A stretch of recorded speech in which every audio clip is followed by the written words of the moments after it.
Xing: The Land Beyond is a first-person puzzle adventure game where you must help four souls come to terms with the circumstances surrounding their deaths by entering into recreations of spaces they've once inhabited and solving environmental puzzles.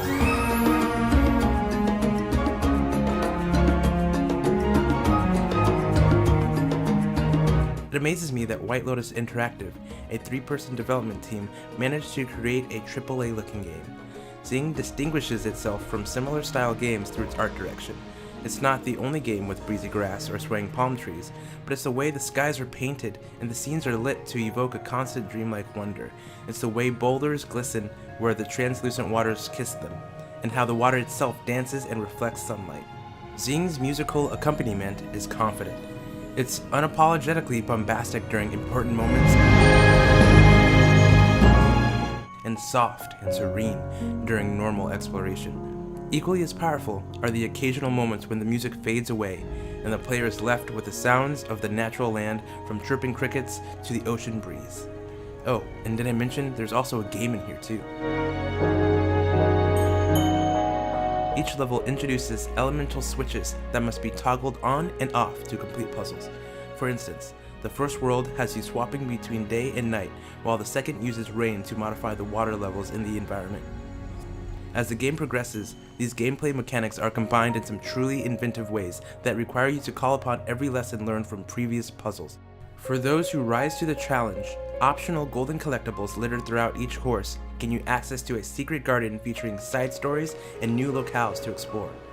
Worlds are broken up into contained rooms that hold a handful of puzzles each. As you solve them, you are often required to backtrack to an area you've already visited, but with new pathways unlocked and additional objects to interact with. You get to know each section really well while you're there, and feel an ownership of the space before you move on to the next. Earlier sections are the most successful at this, as they are the perfect size to allow you to explore off the beaten path while providing passages that lead you back to core areas quickly. Conversely, later levels are so grand that it becomes a chore to travel back and forth. The only persistent issue I had with Xing is its platforming.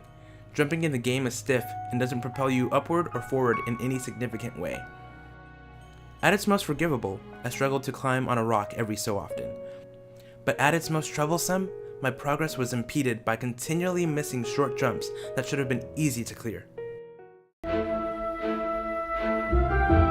Clumsily leaping your way through the 8 to 10 hour campaign is worth it for a satisfying ending, topped off by one of the most memorable credit sequences I have ever experienced in a video game.